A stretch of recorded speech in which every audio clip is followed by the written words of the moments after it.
¿Se oye? Continuamos con la mesa y ahora tenemos la ponencia del profesor Aymer Granados, titulada Imaginarios culturales sobre España en la celebración del centenario de la independencia en Colombia. Aymer Granados es maestro y doctor en Historia por el Colegio de México. Él es colombiano, lo verán pronto cuando hable sobre el tema. Mexicano también, de modo que cumple dos funciones al mismo tiempo. Es actualmente profesor de la UAM Coajimalpa y ha publicado sobre diversos aspectos de la historia intelectual y las relaciones culturales España y América Latina. En algún momento Aymer colaboró con nosotros en la cátedra como coordinador de esta cátedra, de modo que en realidad vuelve ahora con nosotros como participante. Gracias, Aymer. Gracias Clara. Realmente es un gusto volver al seminario, a la cátedra y en general al Colegio de México. Gracias a Tomás y a Clara por la invitación y a todos ustedes por su presencia. Bueno, quisiera introducir dos elementos que me parece son importantes a nivel de contexto colombiano y luego leeré algunos apartes de la ponencia. El primero de las cuestiones que quiero introducir es que en Colombia, hacia 1885, en una guerra civil, en una guerra militar, los conservadores llegan al poder en confrontación con los liberales, y esto es muy significativo porque las últimas décadas del siglo XIX colombiano, y al menos hasta 1930, los conservadores introducen un modelo de Estado y sociedad muy opuesto a la ideología liberal. De hecho, las reformas liberales, más o menos que se dan en toda Hispanoamérica de 1850, quedan un poco atrás en el caso colombiano. El Estado se recatoliza, la sociedad igualmente cobra esta dimensión tradicional, conservadora, católica,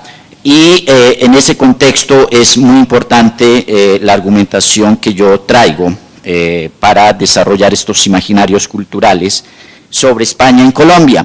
El segundo elemento que quiero introducir tiene que ver con la migración española hacia Colombia. Definitivamente Colombia quedó por fuera de lo que Nicolás Sánchez Albornoz ha llamado la emigración en masa, incluso muy por debajo de países que como México o los del área centroamericana recibieron también un flujo migratorio. Un dato, durante el Porfiriato, la colonia española en México más o menos estaba entre 10.000 y 12.000 individuos. En Colombia no llegaba ni siquiera a 200, pero sí quisiera caracterizar un poco esta migración española hacia Colombia en función de dos variables.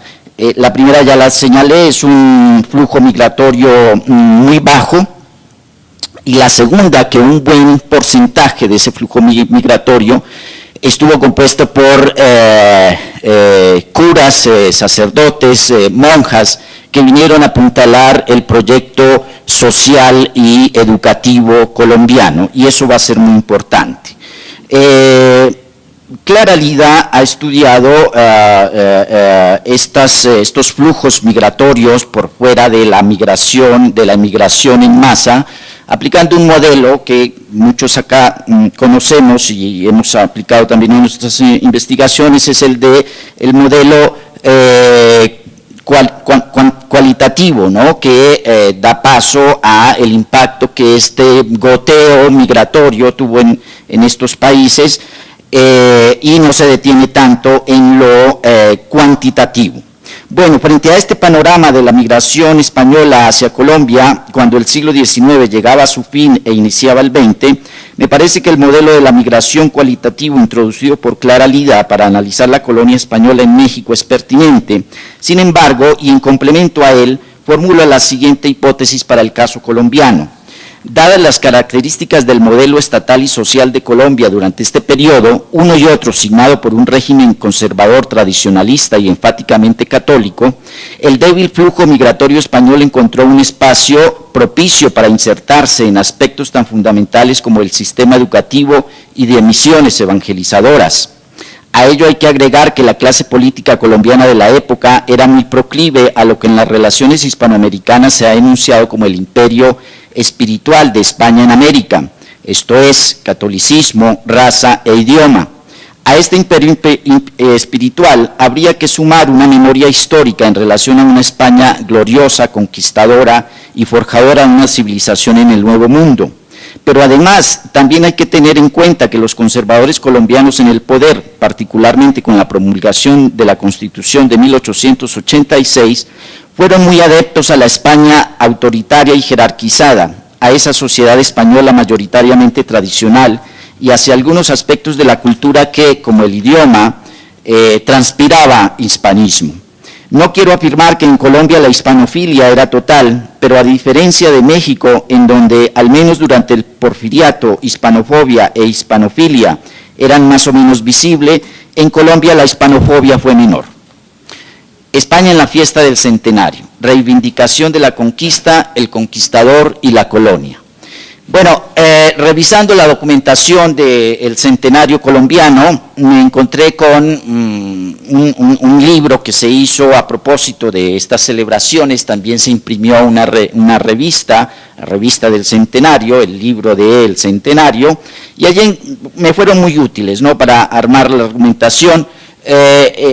Quiero señalar que en estas celebraciones, como en las demás de los países hispanoamericanos, pues hubo como, al menos en Colombia, 3 fuertes centros de atención, digamos, obras de utilidad de higiene pública, se construyeron escuelas, calles, en fin, todo esto que en un momento dado pudiera reflejar un progreso colombiano en el contexto de las de las relaciones internacionales. Luego, en el amplio espectro de la cultura, pues hubo muchos eventos, concursos, reuniones literarias y científicas, conferencias, y hasta un congreso hispanoamericano de estudiantes. Y el tercer bloque de actos, que es lo que me interesa enfatizar, es que, claro, hubo un insistente proyecto de homenaje a los próceres y a la libertad, pero dentro de esto también se contempló lo que la comisión del centenario dio en llamar como una aproximación a España, ¿no? Y dentro de esa aproximación a España se dio espacio para que toda esta carga jerárquica, autoritaria de esta sociedad tradicional y de este constante mirar a España estuviera presente. En 1910, y a 100 años de la independencia de lo que en su momento constituyó el Virreinato de la Nueva Granada, la comisión organizadora de los festejos y con ello la dirigencia política y buena parte de la sociedad colombiana reafirmaron y se reconocieron en una herencia colonial española.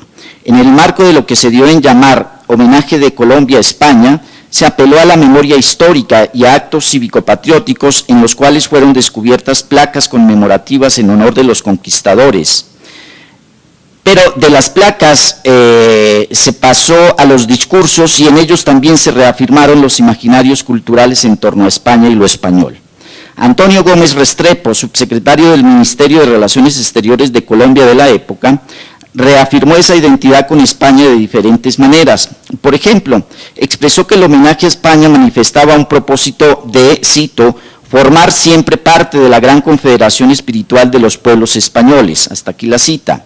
Es esta una vieja idea de un sector de las élites criollas hispanoamericanas y peninsulares de la segunda mitad del siglo XIX y primeras décadas del XX de reconocerse como naciones hijas de España, España la madre patria, que evidenciaba una relación desigual, jerárquica y de eterno agradecimiento a España.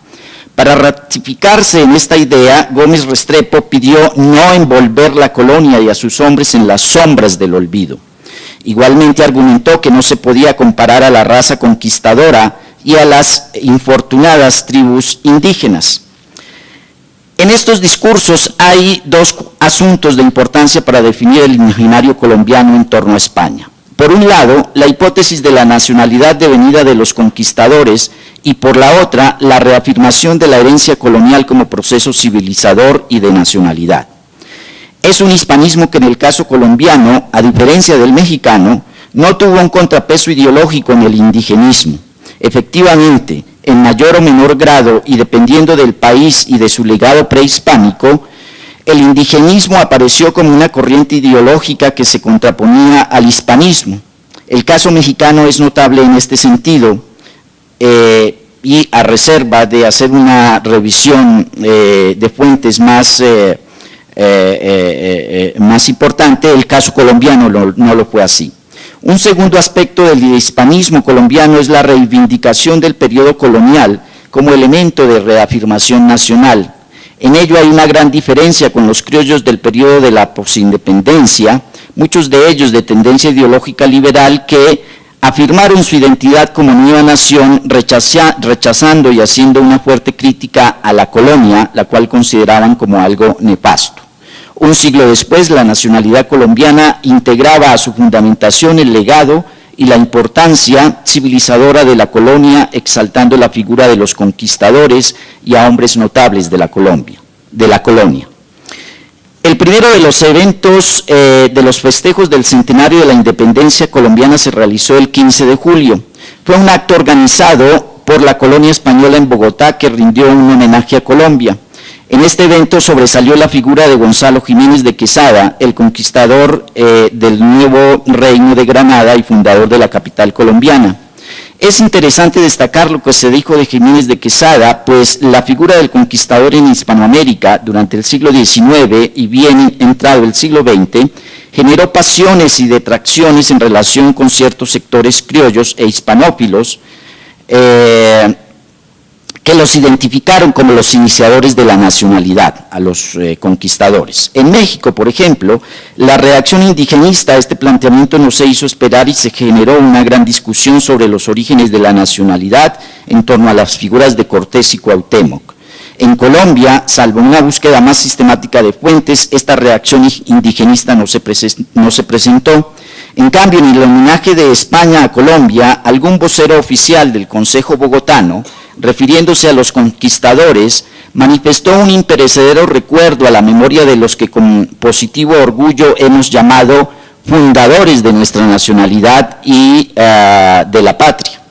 Pero además, en los actos del 20 de julio, Día de la Independencia Colombiana, como para ratificar ese perenne reconocimiento, desfilaron carros alegóricos al descubrimiento de América y a los conquistadores en la sabana bogotana. Ahora, no se quedó solamente en el discurso esta reivindicación de Gonzalo Jiménez de Quesada, sino que en el mismo contexto de las celebraciones del centenario se lanzó la idea de que los restos fúnebres de Gonzalo Jiménez de Quesada pasaran a la Catedral Primada de Bogotá. Esto se hizo efectivamente, pero luego, más adelante, años subsiguientes, a una importante calle bogotana, incluso actualmente la avenida Jiménez, pues se le da el nombre del conquistador, Gonzalo Jiménez de Quesada, y posteriormente, como en los años 50, se hace la estatua a Gonzalo Jiménez de Quesada en Bogotá, ¿no? Digamos que este proceso de exaltación del conquistador inicia con el centenario, cuando se trasladan los restos fúnebres, y termina en la erección de una estatua a Gonzalo Jiménez de Quesada. El asunto de la reivindicación de la conquista, los conquistadores y la colonia en el contexto de las fiestas del centenario, como fundamento de la nacionalidad, no se quedó en placas conmemorativas, discursos, monumentos y estatuas alusivos a estos procesos y actores, sino que trascendió a un plano más allá de lo simbólico, al ámbito de la escuela pública y de la educación de los colombianos. Dentro de la diversidad de concursos que se hicieron, pues se convocó a uno de Historia Patria, y esto está muy interesante, ¿no? Efectivamente, con anterioridad se mencionó que como parte de las fiestas del centenario se organizaron concursos de diversa índole. Uno de ellos fue el de historia, cito, para premiar un texto inextenso de historia patria para la enseñanza secundaria y un compendio de la misma para la enseñanza primaria. El resultado del jurado calificador, compuesto por la oficialista Academia Colombiana de Historia, creada en 1902, dio por ganador el trabajo presentado por Jesús María Henao y Gerardo Arrubla. Parte del premio consistía en la adopción del texto ganador como libro oficial para la enseñanza de la historia nacional en las escuelas y colegios del país. Este dato es muy importante, pues hasta muy entrado el siglo XX, la así conocida Historia de Colombia para la enseñanza secundaria de Henao y Arrubla, ganadora de este concurso, formó a muchas generaciones de colombianos en asuntos relacionados con la historia patria. Bueno, pues como anécdota personal, todavía en mis estudios de primaria de historia patria, aprendí con este libro. Ahora, ¿cuál fue la visión y la interpretación histórica que de la conquista y la colonia establecieron Henao y Arrubla en su libro? En opinión de Alexander Betancourt, que ha hecho un estupendo trabajo sobre historiografía contemporánea en Colombia, estableciendo la relación entre nación e historia, o nación y cómo se escribe la historia, este manual cohesionó dos momentos opuestos: las desavenencias con España y el proyecto hispanizante de la regeneración. La regeneración es este periodo que les comentaba al inicio, a partir de 1885, y que se prolonga hasta 1930. Los logros de la obra civilizadora de España en los procesos de descubrimiento y conquista y la larga hegemonía colonial constituyen elementos fundamentales de la historia de Henao y Arrubla. Pero además, el libro trató de explicar también cómo la herencia española tiene un papel fundamental en la constitución de la nacionalidad colombiana. Como se sabe, el sistema educativo ha sido uno de los instrumentos que el Estado tiene para inculcar masivamente en la población ciertas directrices en torno a diferentes asuntos, entre ellos la identidad nacional. En este caso, el libro de texto de Henao y Arrubla entronizó en muchas generaciones de colombianos estos imaginarios en torno a la importancia que para la nacionalidad tenía reivindicarse como herederos de la tradición española. La lengua también es patria. El idioma es otro de los elementos centrales en la tradición hispánica en Colombia. Al igual que la religión, el idioma español posibilitó en buena medida la cohesión de la sociedad, pero también fue argumento para la nacionalidad, en tanto idioma civilizador. Entre los conservadores tradicionalistas colombianos, la lengua se consideró uno de los fundamentos de la nacionalidad. En cambio, en otras latitudes hispanoamericanas de la época se tomó cierta distancia de la pretensión española y de la Real Academia de la Lengua Española por conservar puro el idioma y dirigir su codificación. Lo que quiero señalar es que en el caso de la nacionalidad de los países hispanoamericanos, la lengua no fue un punto a reivindicar en los orígenes de la nación, esto es, de la independencia. En cambio, sí lo fue en el posterior desarrollo de la nacionalidad durante el siglo XIX, y allí vino el cruzamiento o descruzamiento con los valores hispánicos. En el caso colombiano, hubo una posición favorable a España en relación con lo que Barry Ballenman ha llamado la batalla del idioma. Prueba de ello es que Colombia es el primer país latinoamericano en donde se funda la primera Academia de la Lengua, correspondiente de la de España. Igualmente, por la época en estudio, los presidentes conservadores, a la vez que gobernaban, adelantaban estudios de filología y gramática del idioma español. Como si fuera poco, desde entonces hay un imaginario colectivo más o menos extendido por el mundo iberoamericano sobre el buen habla de la lengua de Cervantes, no entre los colombianos, sino entre los bogotanos, que es en donde los llamados cachacos de la época, y justamente muy en alusión a este grupo de latinistas, gramáticos, filólogos. Como particularmente entonces el habla bogotana. Los gramáticos colombianos eran muy amigos de conservar puro el idioma. Al respecto, Marco Fidel Suárez, uno de los más conspicuos miembros de la Academia Colombiana de la Lengua y presidente de la República, en su discurso conmemorativo del centenario de la independencia, dijo que las academias eran instituciones destinadas, cito, a preservar, defender y conservar puro y castizo el caudal de los idiomas cultos, defender la lengua de la irrupción de extraños elementos, aceptar solo los indispensables y eso procurando naturalizarlos por medio de la asimilación posible. Es el fin de la Real Academia, instituto ya secular y famoso que junto con sus hijas, las academias correspondientes americanas, se emplean en fijar y depurar el idioma de ambos mundos. Hasta aquí la cita. Para la época en estudio, la fría, aislada y poco poblada Santa Fe de Bogotá se la conoció como la Atenas suramericana.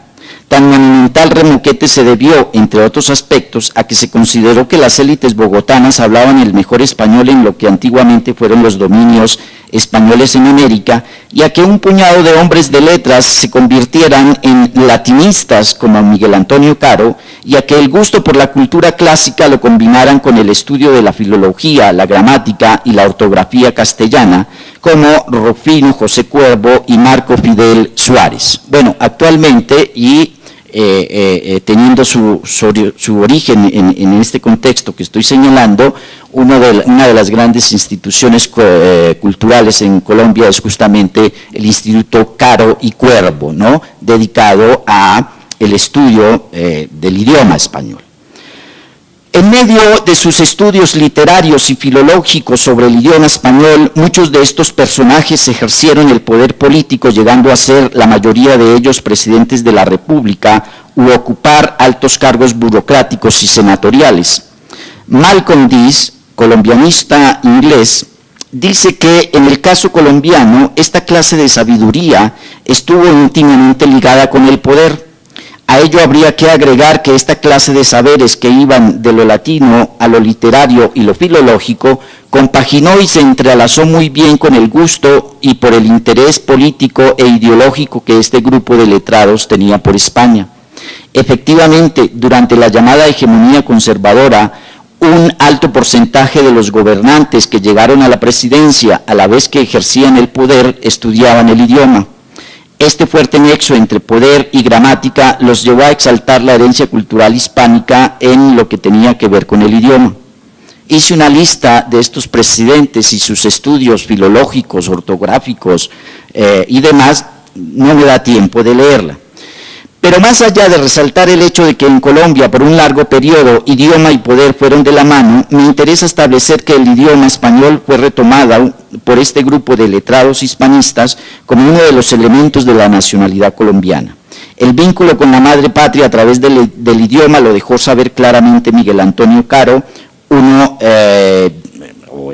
el exponente de este grupo de letrados. Decía Miguel Antonio Caro, lo cito: honrar el recuerdo de aquellos hombres de fe y sin miedo que trajeron y establecieron la lengua de Castilla en estas regiones andinas. Volvamos a conmemorar el día glorioso que en este valle de los Alcázares comenzaron a sonar acentos neolatinos, de que estas mismas palabras que por encargo vuestro tengo el honor de dirigiros, son como una continuación y un eco. Hasta aquí la cita. La liga que los letrados colombianos del periodo en estudio establecieron con España a través de la lengua, con el fin de reafirmar la nacionalidad colombiana sobre valores hispánicos, no se quedó en el mero discurso. Efectivamente, se comprometieron con la defensa y el estudio del idioma español. En el discurso que Marco Fidel Suárez leyó en la solemne sesión que la Academia Colombiana de la Lengua realizó el 17 de julio como parte de las celebraciones del centenario, titulado significativamente El castellano en mi tierra, Suárez, uno de estos importantes hispanistas y hombres de letras, dejó en claro la importancia del castellano como lazo de comunidad entre naciones y como idioma unificador que había permitido un proceso civilizador en Colombia y en otras latitudes. Suárez dijo que, cito, la independencia entre pueblos como la emancipación en lo doméstico es una alteración de las relaciones jurídicas, pero no una destrucción natural de lazos.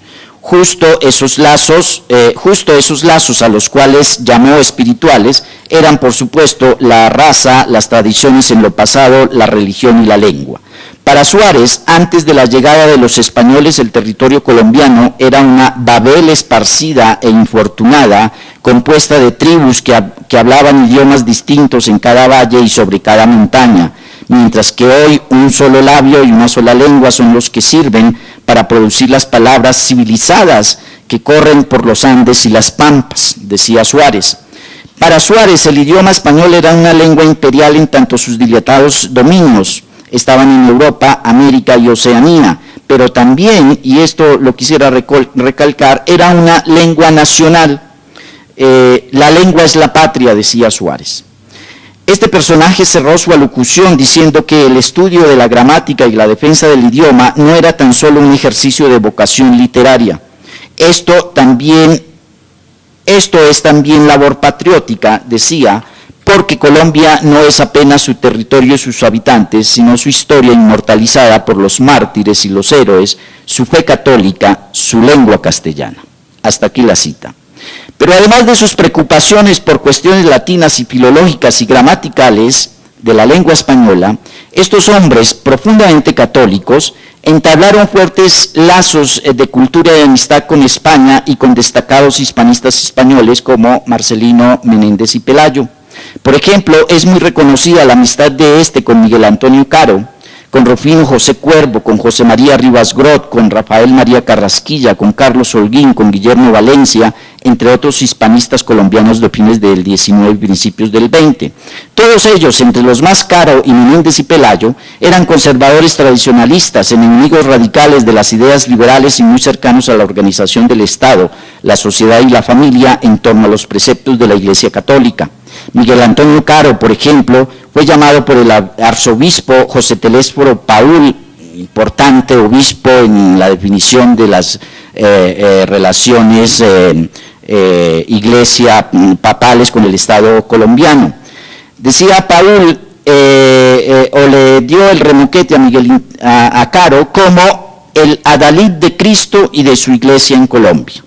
La amistad de Caro y Menéndez y Pelayo en buena medida se levantó sobre la defensa que ambos hicieron de España, tanto que en Colombia Caro fue tachado de monárquico y súbdito de Isabel II, tanto que Caro fue conocido como el Menéndez y Pelayo colombiano.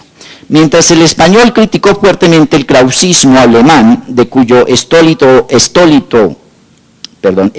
martilleo había sido víctima en la Universidad de Madrid. Aquí mi colega es de la Universidad de Madrid.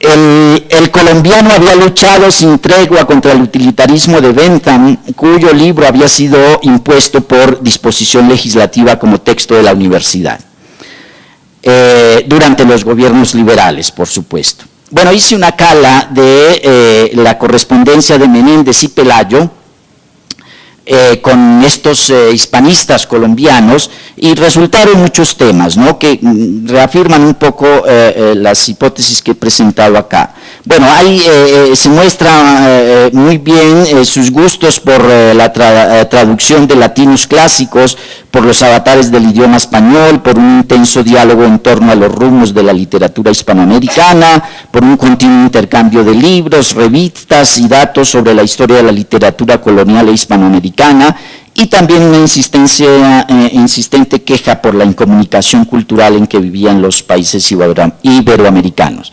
Pero me interesaba en esta parte final de las relaciones culturales hacer notar que esto pues no se quedó en las buenas intenciones, sino que efectivamente estos hombres se dedicaron al estudio del idioma, establecieron fuertes lazos con España a través del idioma y definitivamente reivindicaron el idioma como uno de los aspectos de la nacionalidad colombiana justo en el centenario de la independencia. Pues, gracias.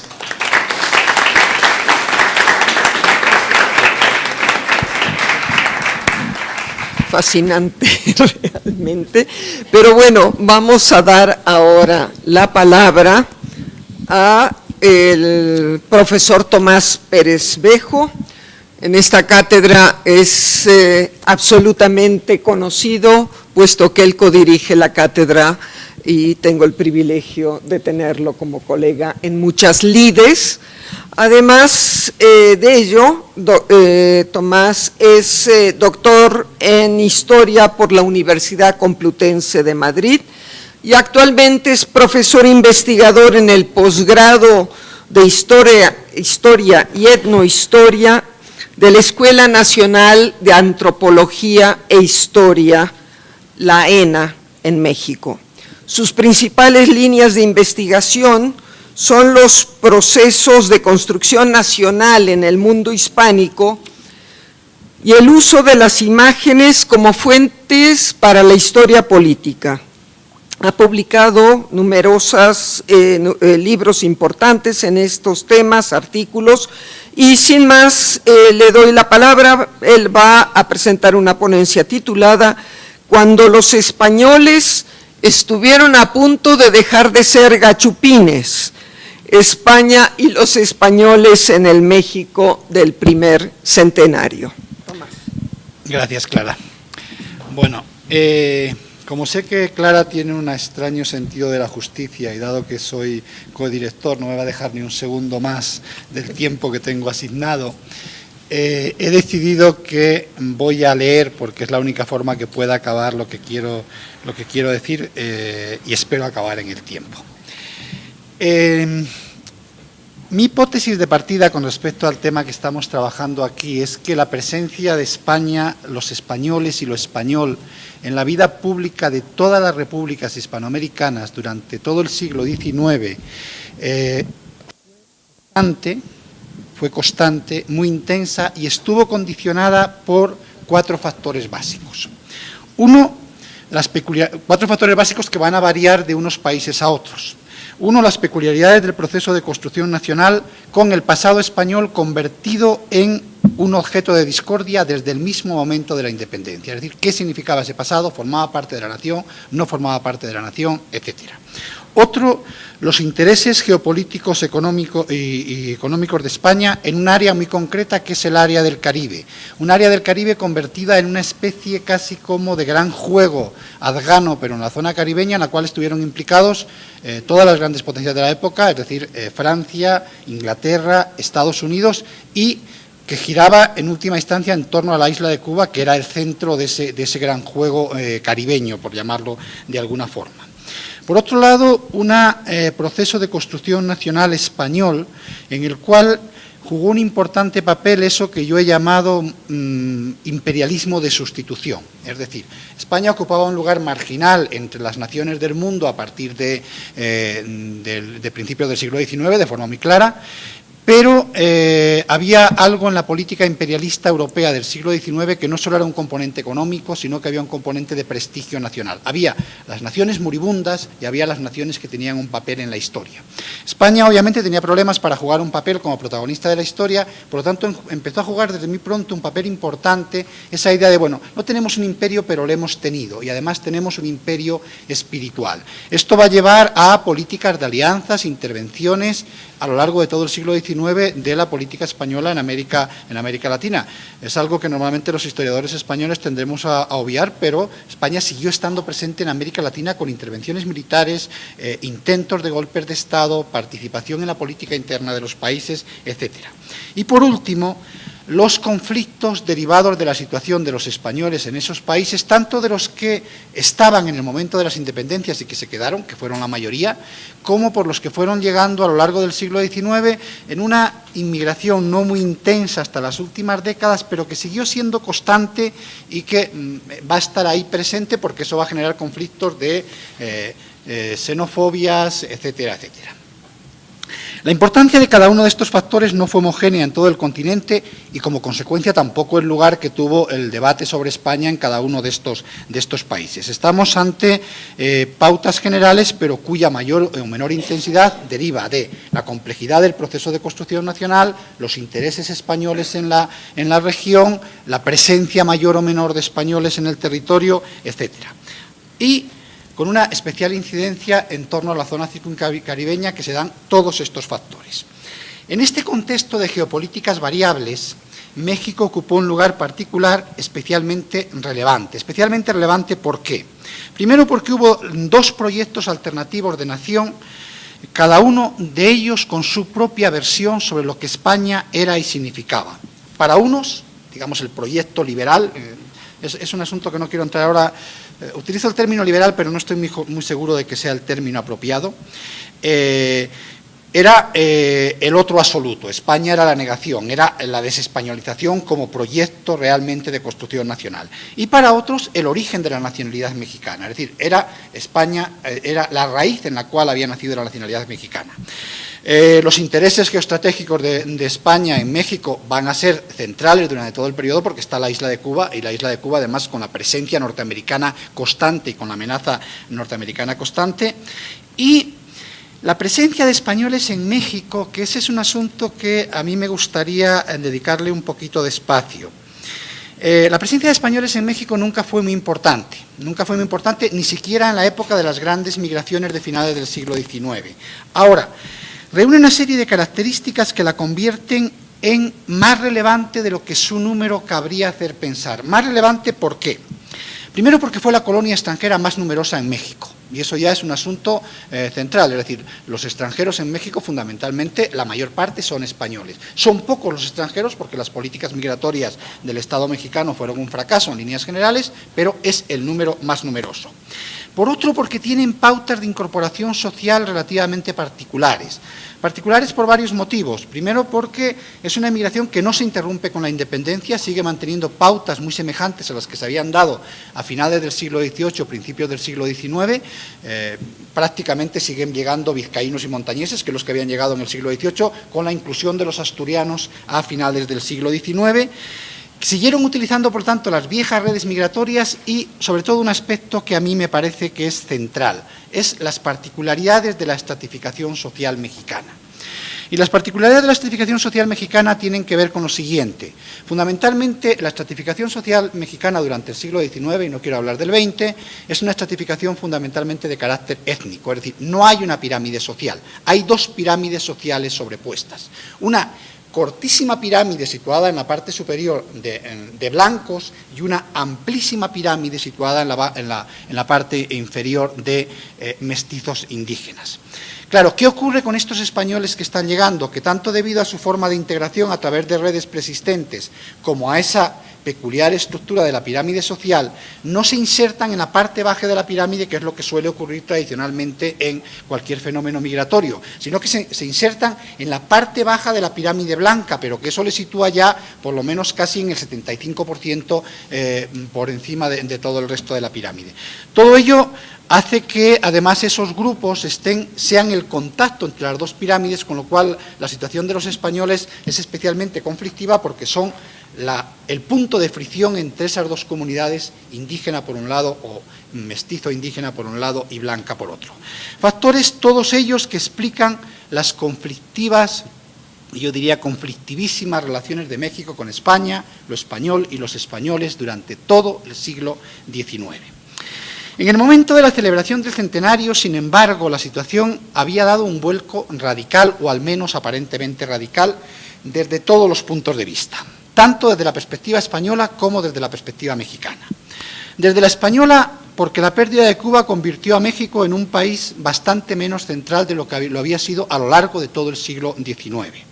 Si a esto añadimos el espectacular crecimiento de Argentina, que en ese momento se perfilaba como la nación hispánica exitosa en el continente americano, pues lo que tenemos es que México es desplazada por Argentina como objeto de la política exterior española de forma muy clara. Y eso se ve además en la delegación que envían a los centenarios. sea la chata o no sea la chata, a quien se envía a Argentina es a un miembro de la familia real. En el caso de México se envía al marqués de Polavieja, que bueno, es un militar con un cierto prestigio, una larga carrera en la administración, pero que fundamentalmente, no nos engañemos, no se le envía por eso, se le envía porque cumplía dos requisitos: era hijo de una mexicana, es decir, por lo tanto, tenía conexiones con México, y era nieto de un miembro de la antigua audiencia novohispana de la Ciudad de México. Por lo tanto, era casi como enviar una especie de mexicano, entre comillas, a los festejos del centenario. Eso desde el lado español. Desde el lado mexicano, que es el que aquí nos interesa, porque el debate y el combate sobre los proyectos de nación pareció llegar al final a una especie de fin consensuado durante el Porfiriato, a una especie de consenso, que era que, bueno, en realidad no somos ni herederos del mundo prehispánico ni herederos del mundo hispánico, sino que somos hijos de los dos, es decir, somos el resultado de la mezcla de dos pueblos. Yo esto siempre había pensado que era una cosa que se me había ocurrido a mí, esto de que no somos ni indígenas ni españoles, sino que somos mexicanos, pero mirando para hacer este trabajo me encuentro con que un periódico, además el periódico, el portavoz cuasi oficial del porfirismo, el Imparcial, lo dice literalmente, dice: orgullosos nos sentimos los mexicanos de nuestra sangre española, mas no por ello tenemos a menos descender también de los indios, y aún creemos que de la fusión de esas dos sangres heroicas, sangre de los conquistadores y de los héroes indígenas, se ha formado una raza fuerte, la raza nuestra. No hay pues entre nosotros este dilema, o indios españoles, somos mexicanos. Es decir, que incluso un periódico oficial lo repite de forma absolutamente literal. Un relato histórico que, por otra parte, ya de alguna manera había adelantado esa gran obra de la historiografía mexicana. Digo gran obra no porque sea grande o pequeña en cuanto a su valor intelectual, sino por su difusión, que es México a través de los siglos, en la cual esta versión de somos el resultado de dos mundos aparece muy claro. En segundo lugar, porque producida la pérdida de Cuba, la presencia española en México también dejó de presionar, es decir, ya no tenemos a los embajadores españoles participando en todos los intentos de golpe de Estado que se produjeron en México en la primera mitad del siglo XIX, porque los intereses en este caso son reducidos. Y en tercer lugar y último, porque la relativa importante colonia de españoles tuvo, como en todos los lugares en los que se dio esta circunstancia, un efecto ambiguo. Si por un lado alimentó la xenofobia, o en este caso la hispanofobia, por otro lado, el hecho de que estos españoles en muchos casos se ubicasen en la parte alta de la pirámide social, en muchos casos también con un rápido ascenso social, los convirtió en parte de ese discurso español y con una fuerte influencia, por lo tanto, en la opinión pública. Y bueno, aquí, para los que se hayan acercado a la vida mexicana de finales del Porfiriato, no hay nada más que citar un nombre, que es Íñigo Noriega, ¿no?, que está en todas partes, es decir, o sea que no hay mucho que añadir. La consecuencia de todo esto, ¿cuál fue? La consecuencia fue que si ya la celebración del cuarto del centenario del descubrimiento de 1892 había sido un momento muy hispanófilo, la verdad es que la conmemoración del primer centenario de la independencia se convirtió paradójicamente, porque no olvidemos que lo que se estaba celebrando era la ruptura con España, se convirtió paradójicamente en la celebración del reencuentro con España. Tal como escribe un periódico mexicano de la época, muy cercano al porfirismo, en este caso El Diario, y cito: España, olvidado ya los antiguos rencores, puede considerarse como una hermana mayor de las jóvenes naciones americanas. Estoy hablando de prensa porfirista, es decir, no prensa de la oposición, sino, digamos, el discurso oficial, que es el que me interesa aquí. Claro, si esta era la visión de la prensa oficial, no les quiero decir cuál era la de los periódicos más conservadores, por ejemplo, El Tiempo, que escribe, y volviendo a esa metáfora familiar de la cual ya se hablaba ayer, hablando del centenario, que el centenario marcaba la hora, y cito, de una reconciliación de familia, porque la vida histórica de México no es más que una prolongación de la vida histórica de España. Fin de la cita. Para este periódico, hasta la propia independencia no había sido más que una disensión de familia, un acto del hijo emancipado que anhela establecer un hogar propio. Como ven, esa metáfora familiar sigue teniendo una larga pervivencia, no solo en España, como se decía ayer, sino también en América, es decir, depende de los sectores ideológicos de los que estemos hablando. En definitiva, una metáfora que permitía imaginar la independencia no como una ruptura, sino como una disensión de familia, es decir, era esa metáfora que está repetida en toda América Latina, desde Argentina hasta México, que es el hijo que llega a la edad adulta y se emancipa de el padre. Bueno, me voy a ocupar aquí únicamente de esta perspectiva mexicana, por lo tanto, y me voy a ocupar de algo que los que me conocen saben que es un tema muy querido para mí, que es la España que se vio en el centenario. Cuando digo la España que se vio en el centenario, es la España que se vio en monumentos, desfiles, exposiciones, etc. ¿Por qué me voy a ocupar de esto? Me voy a ocupar de esto porque las historias nacionales son por definición sentimientos y no ideas. Toda nación es desde el punto de vista intelectual una entelequia, por lo que el discurso nacionalista se ve obligado, no es una lección, se ve obligado a moverse más en el pantanoso terreno de los sentimientos y los imaginarios colectivos que en el de las ideas. La conmemoración de los centenarios, coincidente con uno de los momentos álgidos del nacionalismo en todo Occidente, llenó como consecuencia al continente, desde Buenos Aires hasta México, de monumentos en piedras en los cuales se contaba esa historia, pero de una forma emotiva, no la historia escrita, sino esa historia que escrita en bronce en sentido literal porque está hecho en bronce. La primera sorpresa en el caso mexicano es que, a diferencia de lo que nos montaba José Manuel hace un momento, no hubo un monumento de los españoles. Es decir, hubo monumentos de los franceses, de los alemanes, de los italianos, de los norteamericanos, de los otomanos y hasta de los chinos. Es decir, o sea, hubo monumentos de todos, ¿no? Ahora, hay que tener en cuenta aquí un hecho fundamental, es la ruptura de la revolución. No hubo monumentos a los españoles, no porque no se hubiese planificado, sino porque no se construyó a tiempo y después la revolución sí que fue profundamente hispanófoba y por eso no se acabó ese monumento a la revolución. No olvidemos al centenario. No olvidemos que si se hubiese producido lo mismo en Argentina, ese monumento de los españoles que enseñaba, que mostraba antes José Manuel y que desde luego es el monumento más impresionante de los que se construyen en el momento de la celebración de la independencia, tampoco se hubiese construido porque es un monumento que se inaugura mucho más tarde de la celebración del centenario. Y ahora sí que aquí nos interesa, por lo tanto, no lo que finalmente se construyó, sino lo que se planificó.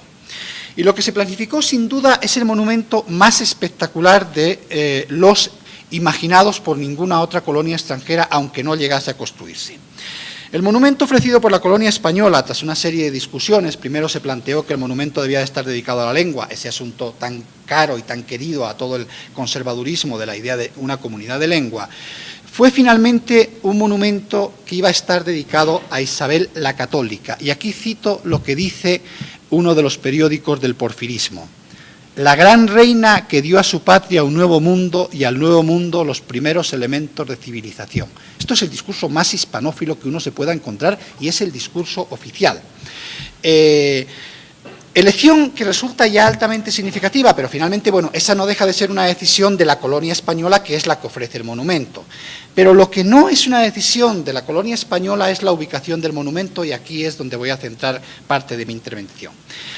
El monumento a Isabel la Católica, del que por supuesto se puso la primera piedra, asistió Porfirio Díaz, estaban ahí todos uno detrás de otro, iba a estar ubicado en una glorieta justo enfrente de la puerta de entrada del castillo de Chapultepec, cerrando por lo tanto el paseo de Reforma, que todavía en ese momento no tenía la prolongación que actualmente se ha añadido. Es decir, el monumento de los españoles se integraba dentro del gran eje cívico imaginado por el Estado mexicano a todo lo largo del siglo XIX, el escenario donde se representaba la historia de la nación. No es necesario que les diga que ninguno de los otros monumentos proyectados por el resto de las colonias extranjeras se ubicaba en el Paseo de Reforma. Estaban todos por ahí a la chingada, pero ninguno estaba en el Paseo de la Reforma. Pero no solo es un asunto honorífico, y esto es lo que me interesa resaltar aquí. Significaba incluir a la historia española como parte de la historia nacional mexicana, no formaba parte de algo ajeno, se integraba dentro del proceso de la historia nacional mexicana en un eje que la verdad es que se hubiese construido, creo que a los que nos dedicamos a este asunto de las imágenes nos hubiese creado un problema, porque empezaba con una imagen del caballito de Carlos IV. Es decir, ese era el principio del eje ceremonial del Paseo de la Reforma. Bueno, se habían quitado debajo de las patitas del caballo los símbolos del Imperio mexicano, ¿no? Es decir, o sea, se le había dejado solo lo que era Carlos IV. Seguía con Cristóbal Colón, que ese todavía está en el lugar en el que se encuentra. Continuaba con Cuauhtémoc y el Ángel de la Independencia y cerraba con Isabel la Católica. La verdad es que puede parecer una colección incoherente de monumentos, pero no lo es para nada. Lo que estaba contando era lo que había contado el discurso más conservador desde el principio, es decir, somos hijos del mundo prehispánico Cuauhtémoc y del mundo hispánico Isabel la Católica y Cristóbal Colón. Es decir, hombre, uno se le ocurre que podía haber sido más hispanófilo, por ejemplo, a Cosmes le hubiese encantado que en vez de Isabel la Católica o a Colón se le hubiese dedicado a Cortés, pero bueno, digamos que no deja de ser bastante hispanófilo. Por lo tanto, el primer siglo de vida independiente se cerraba con un relato en piedra y bronce que, si no era el proyecto de los conservadores de la primera mitad del siglo XIX, se le parecía bastante. Ahora, la exaltación de Isabel la Católica no se quedó solo con el nunca construido monumento, que ya digo no se llegó a construir, sino con el bautizo con su nombre de una de las calles principales del centro histórico de la Ciudad de México, porque claro, ahora llegan los turistas y dicen, hombre, esto está bien, se llama Isabel la Católica porque ya eso es de la época virreinal. Bueno, en la época virreinal a nadie se le hubiese ocurrido poner el nombre de Isabel la Católica a ninguna calle. Entonces, lo que hacen en ese caso es que se toman varias calles y plazoletas que tenían una serie de nombres, San José, Espíritu Santo, Tercera Orden de no sé qué, las unifican y constituyen con ello lo que todavía hoy es la calle de Isabel la Católica, con un asunto muy interesante, y es que, a pesar de la hispanofobia de la Revolución, no se le cambió el nombre a la calle Isabel la Católica, lo cual a mí no deja de sorprenderme. Esa sería un poco el esquema. Ahora, eso sería la historia en bronce, por decirlo de alguna forma, pero la historia no solo es, las imágenes de España no solo son las que se hicieron en bronce, sino las que pudieron ver los mexicanos en 1910. Y ahí el lugar de España también es absolutamente preponderante. Es preponderante primero por un asunto muy sencillo, es la omnipresencia en desfiles y recepciones del enviado del gobierno español, general Polavieja. Uno, cuando ve las imágenes hoy, se queda un poco sorprendido, porque en todas las fotos están dos individuos. Esos dos individuos son, por un lado, Porfirio Díaz, que en estos años ya había culminado su proceso de blanqueamiento a lo Michael Jackson y parece un mariscal de la Tercera República Francesa, y por otro lado, un señor chaparrito con pinta arrugado y con pinta de tortuga, lleno de condecoraciones hasta los zapatos, que es el Marqués de Polavieja. Y están en todas partes, pero no solo están en todas partes, sino que además la prensa lo dice de forma muy clara, es decir, la recepción del generalísimo del Ejército de España, Marqués de Polavieja, no tiene precedentes en México. Quiero aquí hacer una aclaración, tampoco fue un caso exclusivamente mexicano. La embajada italiana en Buenos Aires hizo una protesta porque el enviado especial del gobierno italiano estaba siendo puesto en un segundo lugar sistemáticamente en todas las recepciones con respecto a la chata.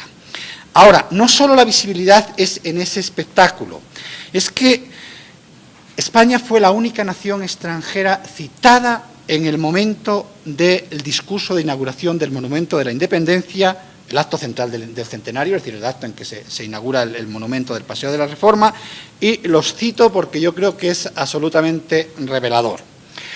El orador Macedo dice: «Creeríame indigno del honor de haber ocupado esta tribuna si descendiera de ella sin saludar a la Madre España, cuando en la lengua que ella compartió con nosotros estamos bendiciendo la independencia y cuando en nuestro corazón se estremecen fibras que ella misma forjó, arrojando en este ardiente crisol tropical su sangre y su alma para que fueran fundidas en el alma y en la sangre que forjase nuestro ser». Les recuerdo que estamos celebrando la ruptura con España. Es decir, ese es el discurso que se está diciendo en el momento en que estamos celebrando la ruptura con España. Ahora, preponderante sobre todo en una cosa que los historiadores no hemos dedicado demasiada atención, pues que es el gran desfile histórico que tuvo lugar en las calles de la ciudad, una especie de representación de lo que era la historia de México. Y ahí la visión sí que es lo más hispanófila posible. Y les cuento. Habría en el desfile Moctezuma y Cortés con sus respectivos séquitos. Por cierto, fueron a buscar un Cortés a San Luis porque les pareció que era lo más azteca que había en la República Mexicana, ¿no? Es decir, se afirmaba que el origen de la nación mexicana estaba en la conquista y en el encuentro de Moctezuma y de Cortés. Esto es lo que habían venido diciendo los conservadores desde Alamán para acá, por lo menos.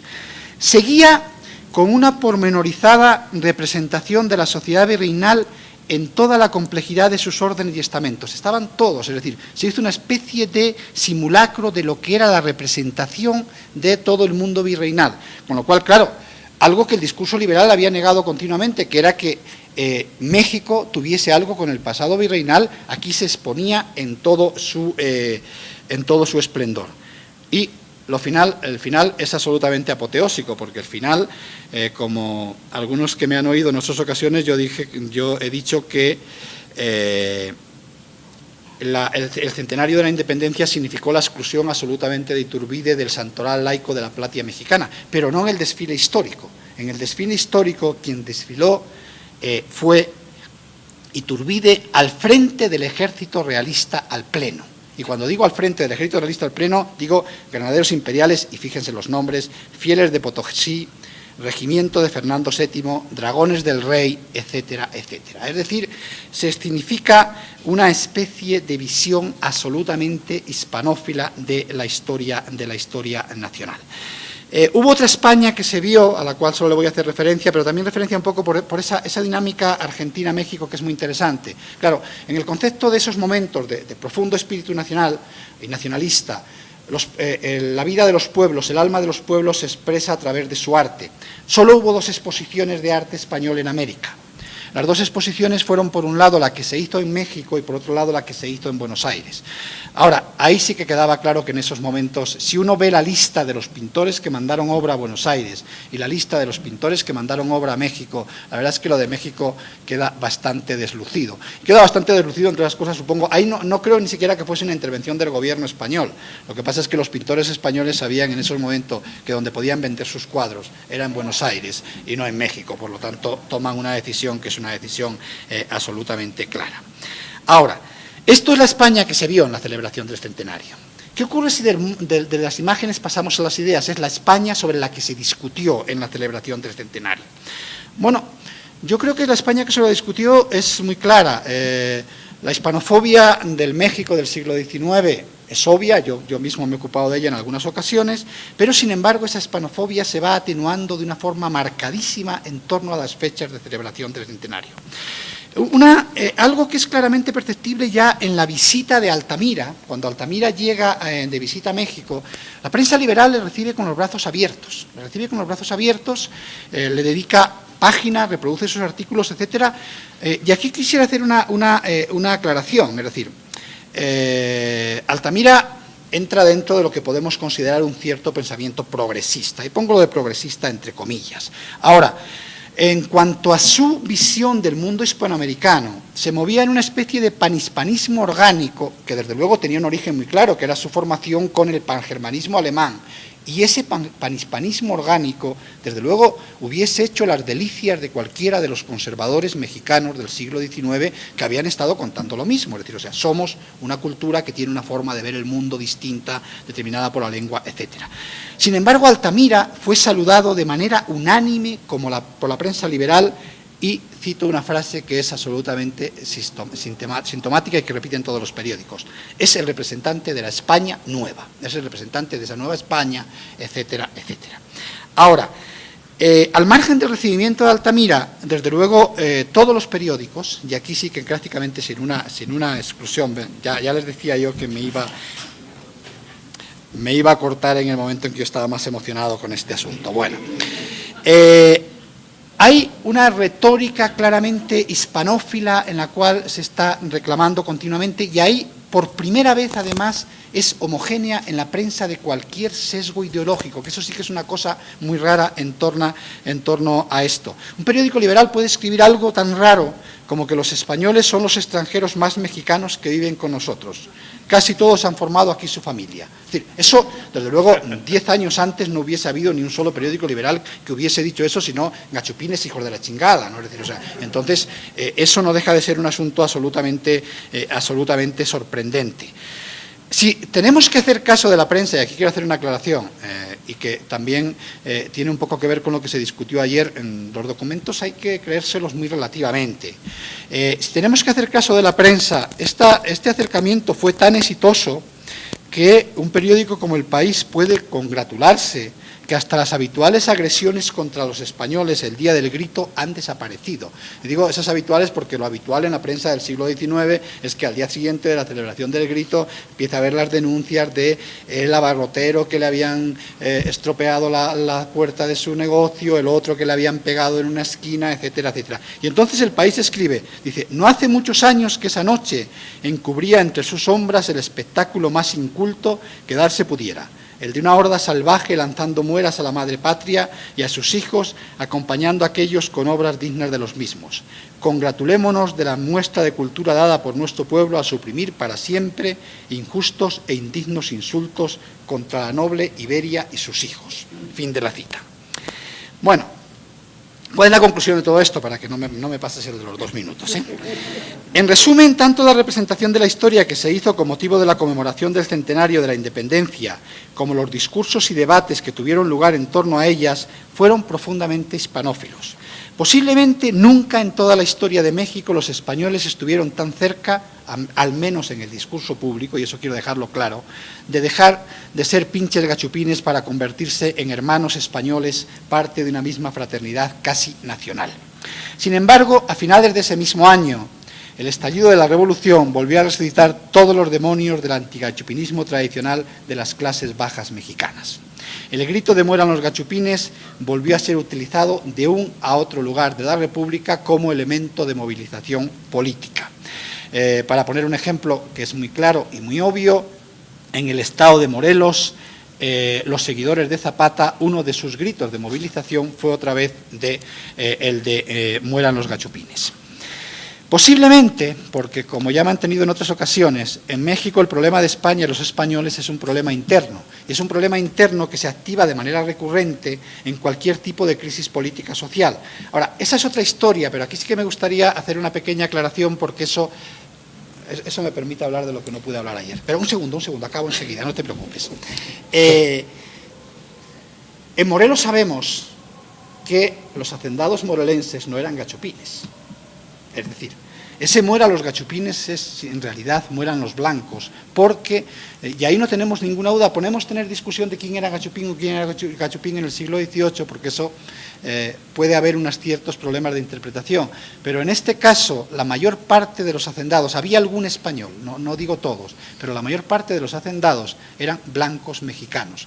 Cuando los seguidores de Zapata están diciendo mueran los gachupines, no están diciendo mueran los nacidos en España, están diciendo mueran los blancos. Y eso introduce una variable enormemente interesante que tiene que ver con el fuerte componente étnico de este antigachupinismo. Terminado. Gracias. Muy bien.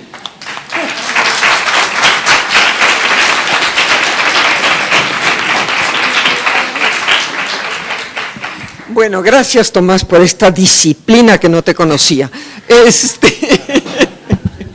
En todo caso, hemos concluido las ponencias, 4 ponencias muy diversas entre sí, desde la óptica española, cómo se formulan políticas, diplomacia, políticas culturales sobre América, en relación con América, utilizando lo hispanoamericano como hilo conductor, y desde 3 países americanos, por un lado, los estereotipos y las contradicciones en la Argentina, en el caso de Colombia, y un poco en el caso de México, como desde ciertos sectores conservadores o llamados liberales, pero con estados finalmente autoritarios, se manifiestan en el periodo del centenario mucho más hispanófilos de lo que se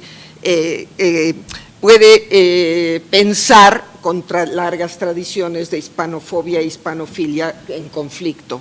En todo caso, lo que viene ahora pues es la posibilidad de un debate con ustedes, preguntas, respuestas, debate dentro de la mesa también, para que podamos ir dirigiendo las preguntas.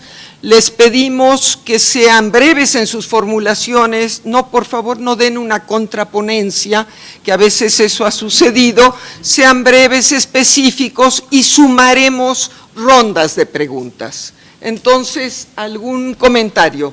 La doctora Leticia Gamboa. Si alguien puede ir con el micrófono para darle… A ver, ahí va un micrófono ya. Gracias. Bueno, en todo caso le pasamos otro. Me encantó la intervención de Tomás, pero yo quisiera hacerle unas preguntas muy puntuales a Aimer. Uno, el hecho de que él tome que 200… Era una inmigración muy parca la de españoles, la presencia española en Colombia, dice, si en México eran 12,000, en Colombia no llegaban a 200, pues eso no quiere decir nada, porque si hablamos justamente de una inmigración cualitativa, deberíamos tomar en cuenta, por ejemplo, los descendientes españoles que están todavía, y por lo menos, bueno, debe de haber habido mucho más, ¿no?, para que se dé esa hispanofobia, además de que esos 200 que llegaron fueron sacerdotes, entonces no me extraña que hayan fomentado esa hispanofilia. Y la otra pregunta es que si el texto no estará muy centrado en Bogotá, porque, bueno, por ejemplo, más lejos de Bogotá, en la costa de Colombia, en el Río Grande, bueno, ya había inmigrantes de otras nacionalidades, también había españoles, y yo creo que las reacciones no fueron igual o tan intensas de hispanofilia. Eso me parece nada más. Muchas gracias. Bueno, otra pregunta para ir sumando, Chema Portillo, por favor. Sí, más que una pregunta, una reflexión rapidísima desde la ignorancia de este periodo absoluta por mi parte, por si queréis ahondar en ella. Escuchándoos a los cuatro, llego a la conclusión de la escasísima relación que hay entre identidad y nacionalidad, ¿no? Es decir, cómo la identidad trasciende una y otra vez el principio de nacionalidad, incluso cuando el principio de nacionalidad ya está activo. Yo creo que es Malcolm X también, ¿no?, Aimer, el que cuenta en un libro que Colombia hacia 1860-70 tiene más motivos y mimbres para tejer la nacionalidad que Italia. Y sin embargo, claro, esos mimbres para tejer la nacionalidad, por lo que tú nos has contado, tienen mucho que ver con una identidad que nosotros, creo que es cosa nuestra, asumimos como española, cuando quizá en el momento estaba asumiendo simplemente como forma de identidad. La otra cuestión es, me da la sensación, oyendo sobre todo a Antonio, que es en ese momento que nos ha relatado cuando se termina un lapso de tiempo que ha cortado la ilustración de ese pensamiento. Es decir, yo creo que es Rafael de Altamira el primer intelectual español, el primer profesor de Historia del Derecho que se toma en serio la existencia de un derecho castellano también en América. Hasta entonces había sido absolutamente ignorado, como si no hubiera existido nada de eso. Yo creo que es Rafael Altamira el primero que hace esta reflexión. Y una pregunta muy concreta para José Manuel, porque creo que se quedó entre los folios, entre la parte más rápida. ¿Cuándo se transfiere a América ideas nacionalistas vascas, catalanas, gallegas? ¿En qué medida estas en el cruce del Atlántico se perturban? Porque yo que viví una buena temporada en Reno, Nevada, como sabes también tierra de pastores ovejeros vascos, te puedo asegurar que en las fiestas vascas la comida nacional vasca es la paella y la canción nacional vasca es pajaritos por aquí, pajaritos por allá, ¿no?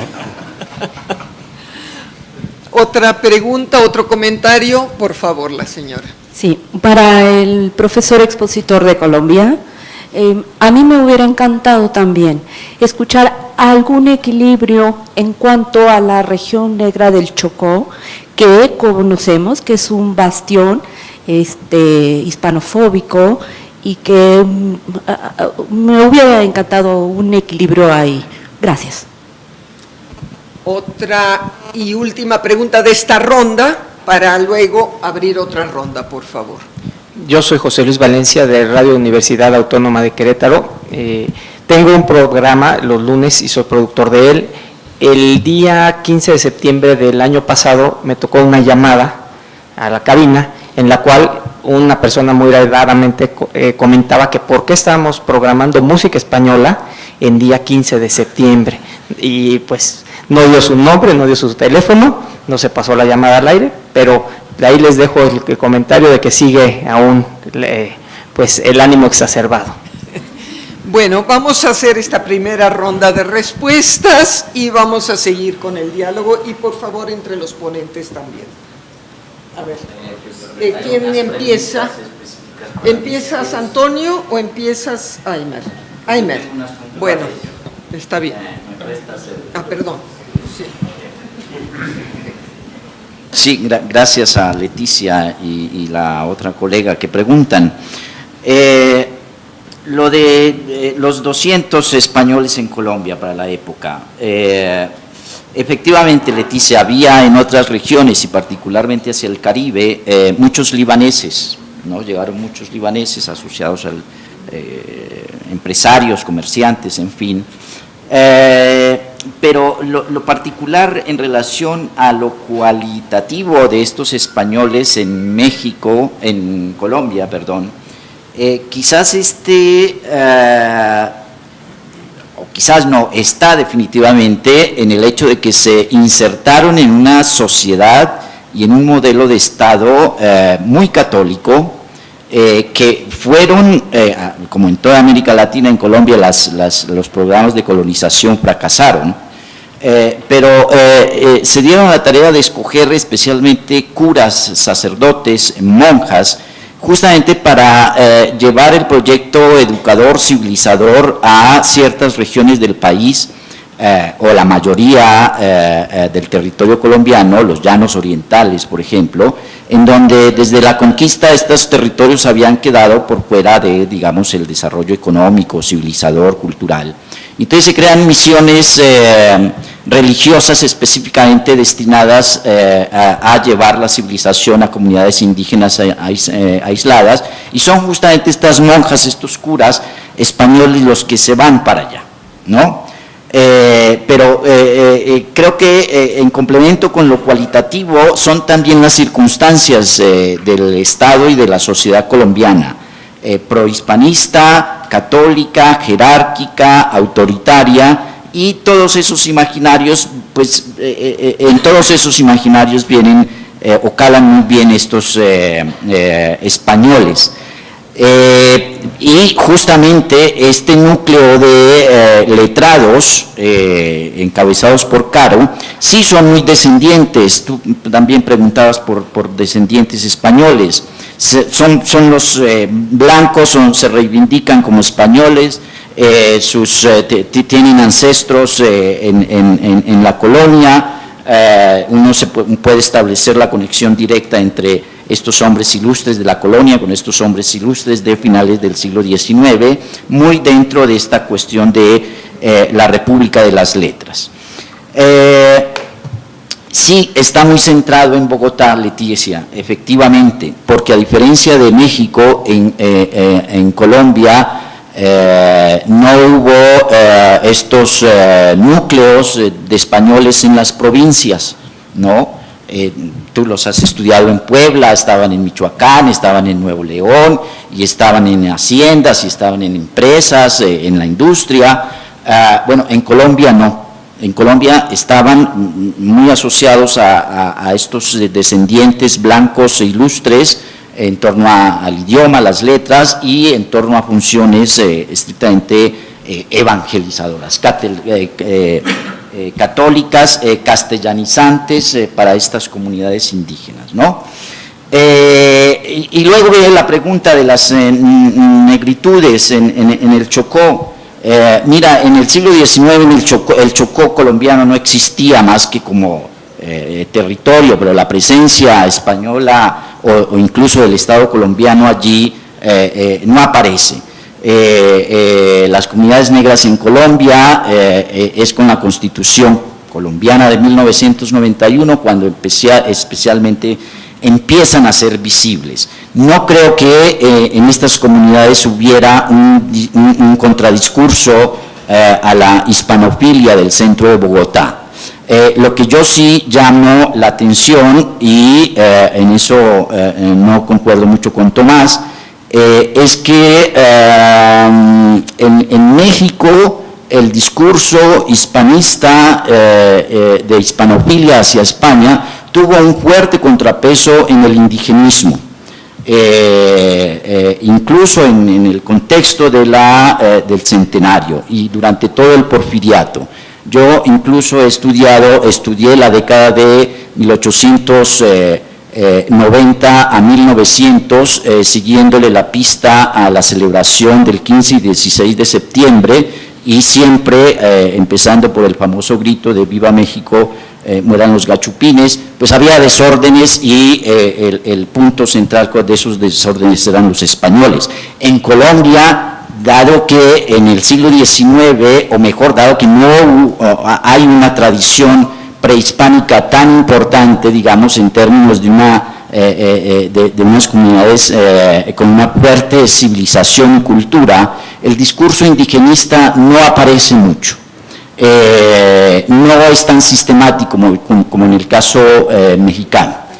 Bueno, ya doña Clara me está llamando la atención. Los colegas, entonces. A ver, había una pregunta para Antonio, creo, y también para, no sé si para Tomás, pero por lo menos creo que En cuanto al vínculo que ha suscitado Chema entre identidad y nacionalidad, yo creo que es indisociable. En el debate, por supuesto, español de finales del 19, principio del 20, la crisis finisecular, como se conoce, es indisociable. Es decir, se discute cuál es la auténtica identidad de los españoles, cuál es la roca madre para construir sobre ella la nueva nacionalidad. Unamuno, Joaquín Costa, Unamuno, en torno al casticismo, Joaquín Costa, Altamira. Altamira escribió un libro titulado Psicología del pueblo español, no lo olvidemos. Lo que hacen es reflexionar sobre cuál es el auténtico ser de España, son los que inauguran el debate sobre el ser de España. Desde una perspectiva muy esencialista y muy inspirada, creo yo, por el romanticismo alemán. Altamira tradujo a Fichte al castellano y conectaba muy bien con el Ariel de José Enrique Rodó. Altamira prologó el libro de Ariel y hay una correspondencia entre ambos, entre Rodó y Altamira, absolutamente clara sobre la conjunción, la unión de miras, la coincidencia extraordinaria entre ambos autores. Aunque es verdad que Rodó cita sobre todo a Renan, a Taine, autores franceses, en realidad es una visión típica del romanticismo herderiano. Y ese es el debate en el que surge el hispanoamericanismo como un rasgo más de la identidad española, por lo tanto, una variable fundamental de la nacionalidad y del patriotismo español. Que es que nunca había participado esa variable en la nacionalidad española durante el siglo XIX como la verdad durante el siglo XX. O sea, justo cuando España pierde las colonias es cuando se toma conciencia del carácter hispano compartido con todas las repúblicas hispanoamericanas. Y la aplicación está en que se convierte en un elemento decisivo de las muy diversas definiciones del nacionalismo español que surgen a comienzos del siglo XX para una sociedad de masas en un contexto social muy diferente al del XIX. Y Altamira es el que introduce el estudio del derecho indiano, efectivamente. Altamira es un gran historiador, había escrito en unos 3 gruesos volúmenes de la historia de la civilización española, de la civilización, es el que introduce una nueva mirada historiográfica que no privilegia lo político, sino justamente la sociedad, y ahí lo importante es desentrañar la historia de las instituciones. La civilización son las instituciones. Y su mirada del americanista también hace hincapié en las leyes, las instituciones, la creación de universidades, de colegios, los municipios. Es decir, nada que ver con la historia decimonónica de la glorificación de los conquistadores, de los creadores del descubrimiento y de la conquista, fundamentalmente. Altamira y este grupo de intelectuales introducen una mirada de la sociedad civil construida en América por los españoles, pero siempre en la época colonial. Lo que no veremos es ningún especialista, historiador al menos, que se preocupara por el periodo independiente. No existe. Desde la perspectiva española, América tiene importancia en sus 3 siglos de periodo colonial. Luego, deja de existir. Hay un interés por la evolución política reciente, actual, coetánea, Posada, sobre todo, va allí a hablar de teoría política y analiza las constituciones norteamericanas en sus tratados de sus manuales en España. Pero no hay ningún interés por hacer la historia del periodo independiente. Eso está claro. Eso caracteriza mucho al americanismo español, que está absolutamente volcado al estudio del periodo colonial. Pero en 2 versiones. José Manuel. No, yo no tengo nada que decir. Bien. Intentaré ser telegráfico. Sobre el comentario de Chema, totalmente de acuerdo. De todas maneras, quisiera aquí una reflexión, por lo menos desde los estudios migratorios. Como dice Gellner, si los ruritanos quieren una nación, Ruritaria es una nación. y por lo tanto yo creo que el paradigma latinoamericano de construcción nacional es uno probablemente de los más exitosos modelos de construcción nacional visto en perspectiva global, al que desde la historiografía del nacionalismo, como tú sabes, normalmente se le ha mirado de manera o de modo muy marginal.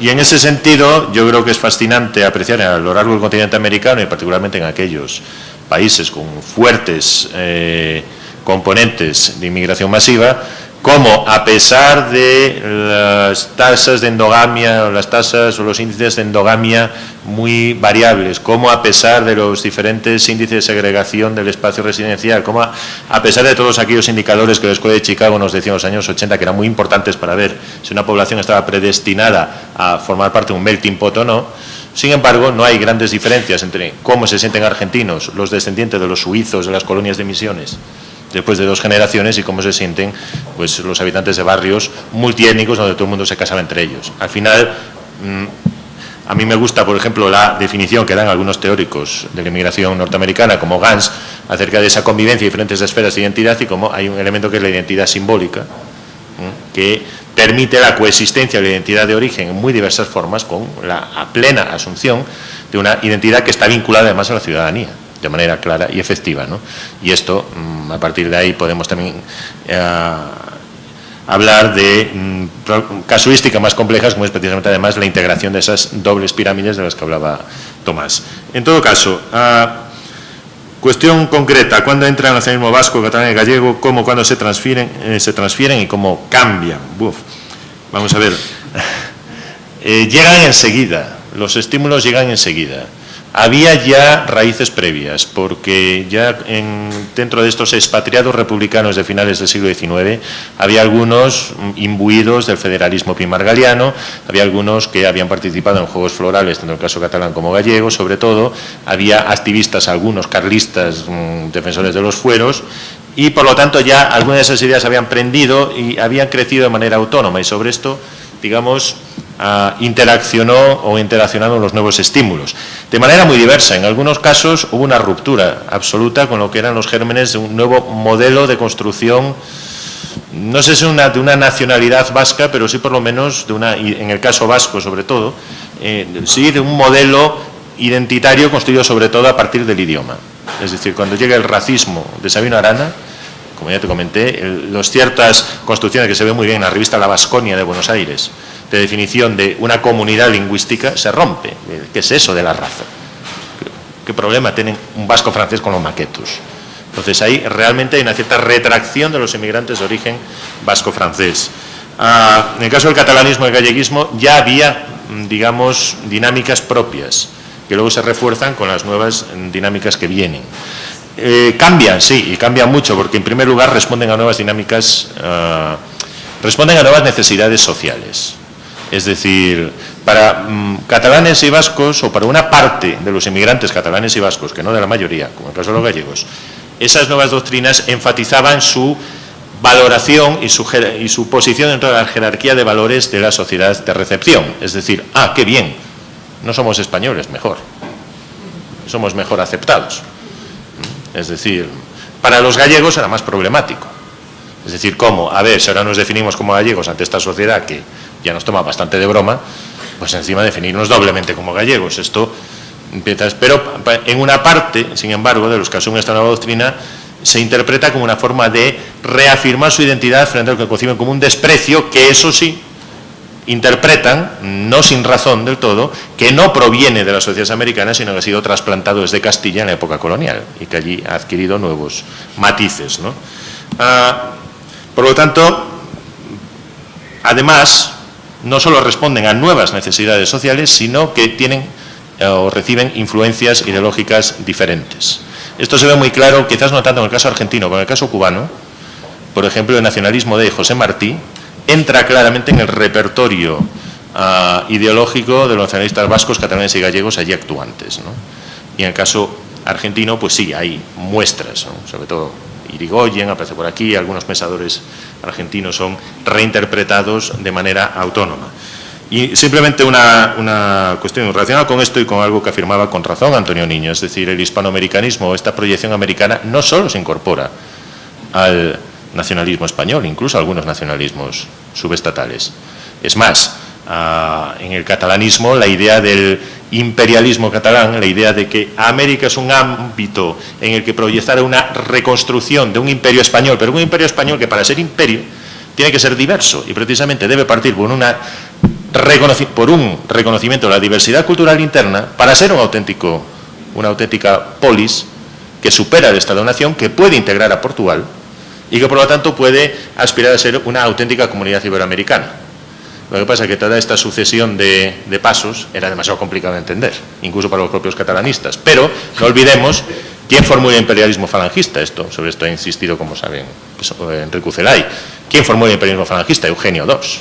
Y Eugeni d'Ors viene del modernismo catalán y tiene una primera fase catalanista, ¿no?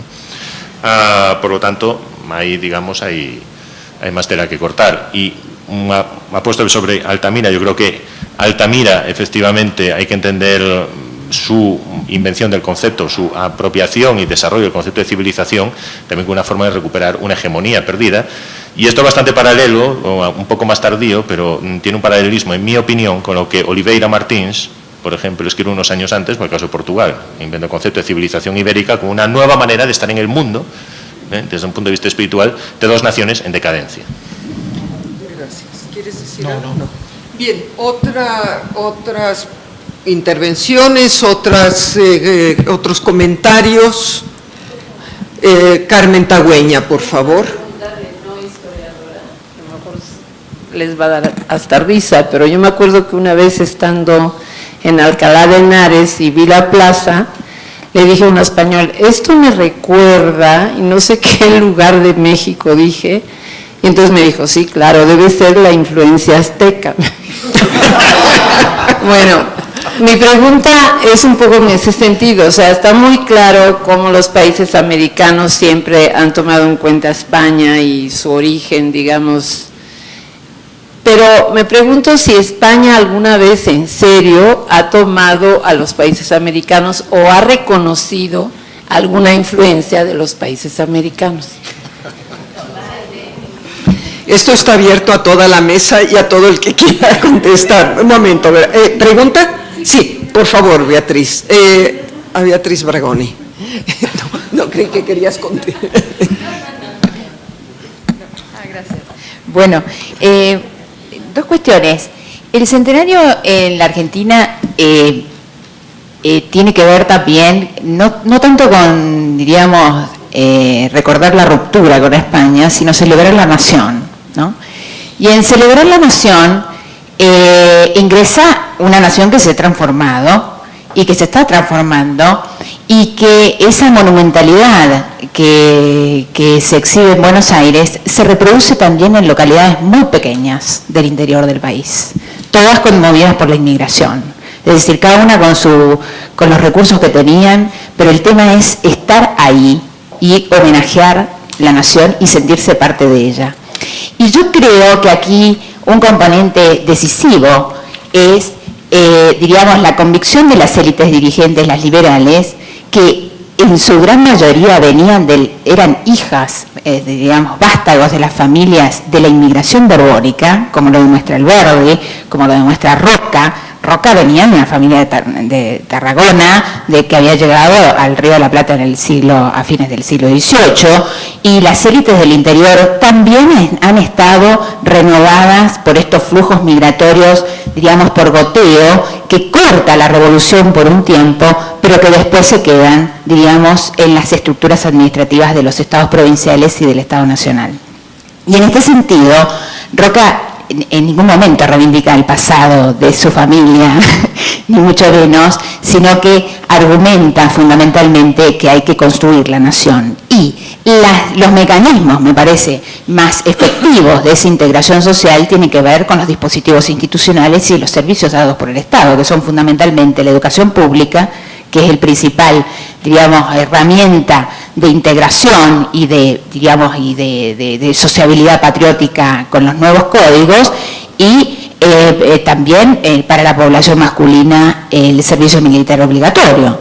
Entonces, digamos, pero también esto va acompañado de otros dispositivos institucionales importantes que tienen que ver justamente robustecer ese nacionalismo que está, digamos, en donde puja el viejo nacionalismo liberal y el nacionalismo cultural, que es el que va a reconsiderar el legado español, en una cuestión que sí trastorna a las élites dirigentes, que es la protesta obrera, en donde están justamente esa vocación internacionalista, es la que termina segmentando, y segmenta por todos lados, y por una cuestión que no solamente tiene que ver con grupos étnicos, sino también por planteos políticos, ¿no?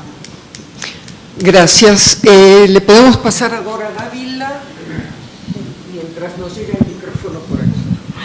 Bien, bueno, pareciera que cuando América pone atención en España, España pone atención en América, pero con unas condicionantes muy específicas. En el caso del siglo XIX y del XX, que son los que ustedes han comentado, a mí me llama la atención a propósito de esto. Entonces, comento a Antonio y a José que el caso de Argentina es el que están de un modo mencionando. En el caso de Antonio, me llama la atención porque tú mencionabas hace un instante que España puso atención en los países que consideraba modernos o que estaban en proceso de modernización. Entonces te pregunto, ¿no? Aparte de esa condicionante para poner atención en unos países americanos en este periodo de los centenarios, me pregunto, o te pregunto, ¿qué pasaba con los que consideraban no modernos? Porque estoy pensando, por ejemplo, en el caso del Caribe, es decir, acababa de perder la joya que era Cuba, pero estoy pensando también en Centroamérica, pero también estoy pensando en Venezuela y en Colombia, que son países no considerados modernos, empezando, porque Venezuela acaba de empezar un periodo terrible de una dictadura que va a durar 28 años. Entonces, bueno, un poco para ver qué hay por allí. ¿Algún otro comentario ahora? Yo sé que se acerca la hora del Mundial, o ya se acercó. Les recuerdo que vamos a tener un brindis. Si ustedes quieren salir, están libres de salir. ¿Cómo? 5 minutos. No, ya lo sé, pero bueno, mientras llegan a la televisión correspondiente, nosotros como mesa y como encuentro no tenemos más remedio que seguir hasta que agotemos, así que con todo respeto digo que quienes quieran salir pueden hacerlo, pero nosotros seguiremos. En todo caso, ¿hay otra pregunta? ¿Tú quieres intervenir? Una pregunta de Hilda Iparaguirre. Una breve observación a lo que comentaba la compañera. Un poco pensando en Argentina. ¿Te puedes acercar? Pensando en Argentina y en el Río de la Plata, yo creo que hay un matiz muy importante que posiblemente no hay en otros países, que es la fuerte presencia inglesa. Hacia fines del siglo XIX, principios del XX, cuando justamente se festeja el centenario, los ingleses tienen grandes inversiones, tienen ferrocarriles, la gran imagen del progreso, los frigoríficos y los ferrocarriles, todo eso, esa magnificencia es inglesa, ¿no?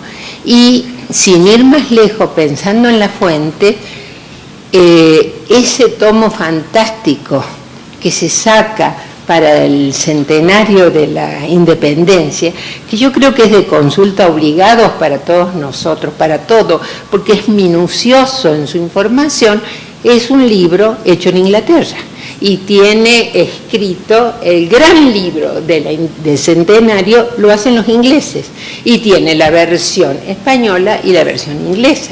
Entonces, no sé, se me ocurre que eso puede estar contrabalanceando un poco la imagen de España, nada más, ¿no? Bueno, vamos a cerrar esta ronda y damos lugar a las respuestas, por favor. Dora preguntaba a ti, y aquí había a ti y a Manuel, pero a los dos, sí. A José. Sí, por favor. Por favor, no tapen la cámara, pasen por debajo de ella si pueden, bajen la cabeza. Sí. En esta ensayística del hispanoamericanismo, la imagen desde España que se tiene de Hispanoamérica es como un todo indiferenciado. No se hacen muchos matices porque lo que importa al fin y al cabo es destacar lo que hay en común, que es la característica de la hispanidad, la lengua, las tradiciones, la raza. Luego no se suelen ver los matices, ni las diferencias, ni los contrastes abismales entre las distintas regiones del continente. Es una visión estereotipada, muy simplificada, útil para los fines internos más que para un conocimiento profundo de las realidades hispanoamericanas. Ahora bien, el foco se centra naturalmente en el Cono Sur, sobre todo Argentina, Uruguay y Cuba. Pero es lógico, es donde está el destino de los cientos de miles de migrantes españoles que en ese momento abandonan la península. Hay 1 millón de españoles en América que han emigrado recientemente, pero que además sus destinos son sobre todo Argentina, Uruguay, Cuba, en menor medida Brasil, están muy localizados. No solamente hay un efecto demográfico, hay un efecto también intelectual. Los intelectuales españoles, Unamuno decía que él se ganaba la comida con el sueldo de su universidad, pero la cena venía de sus colaboraciones en los artículos de Buenos Aires. Es que escriben continuamente en La Nación, en Clarín, no en El Tiempo de Bogotá, por ejemplo, que era un periódico, sin embargo, bien reputado. Es decir, la conexión intelectual es evidente con esos países, es más intensa con los países del Cono Sur. Es que El Tiempo es liberal. Por eso no lo escribía. Y luego hay un último factor, y es que el éxito de Argentina, sobre todo, también de Uruguay, en menor medida de Chile, servía de argumento en el gran debate de la época. No hay que olvidar que los bestsellers de la época eran libros como el de Desmoulins, titulado ¿A qué se debe la superioridad de los anglosajones sobre los latinos?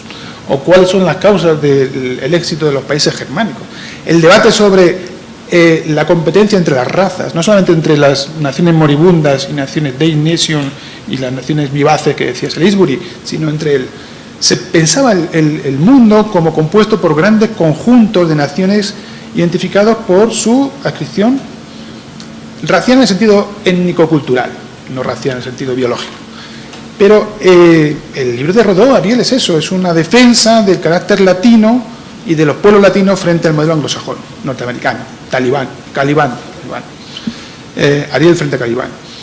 Ese es un debate que impregna todo el discurso y toda la ensayística de la época. Entonces, para defender la menospreciada raza latina, y dentro del conjunto latino, el peor considerado aún conjunto hispánico, resaltar los méritos de países que habían triunfado en su carrera hacia la modernidad, como Argentina, tenía un valor especial. Eran países con una legislación social avanzada, con una ciudadanía progresista y con un éxito económico importante, y sobre todo representaban un futuro esperanzador y maravilloso. Por eso también la insistencia en los países que mostraban el éxito, que un país hispano podía alcanzar el éxito de la modernidad y el desarrollo sin renunciar a su idiosincrasia, cosa que en la época estaba muy discutido. Ser latino o ser hispano era ser condenado a un país subdesarrollado.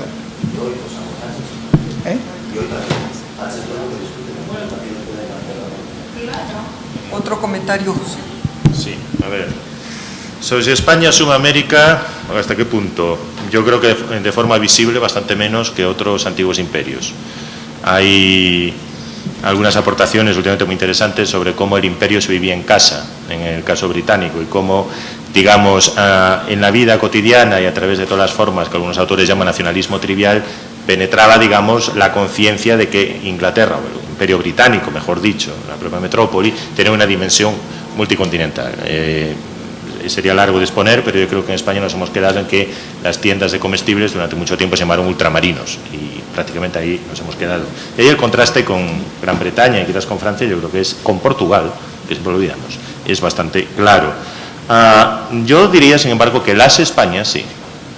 ¿A qué me refiero con las Españas? Si uno baja a un nivel regional, digamos, o diferentes nacionalidades y pueblos que componen el Estado, como se le quiera llamar, sí que uno puede apreciar que incluso en las políticas de memoria desde muy temprano, desde el principio del siglo XX, América, los vínculos con América, particularmente en aquellas zonas donde había una fuerte migración masiva hacia algunos países, estaba muy presente y además era algo muy valorado y constantemente enfatizado por los diferentes observadores de la realidad, o que, por ejemplo, se apreciaba en la rotulación de calles. O sea, donde yo he crecido, pues hay una calle República Argentina, Avenida de La Habana, etcétera, etcétera. Y esto no eran iniciativas locales debidas precisamente a los fuertes vínculos con la comunidad gallega en los países de destino.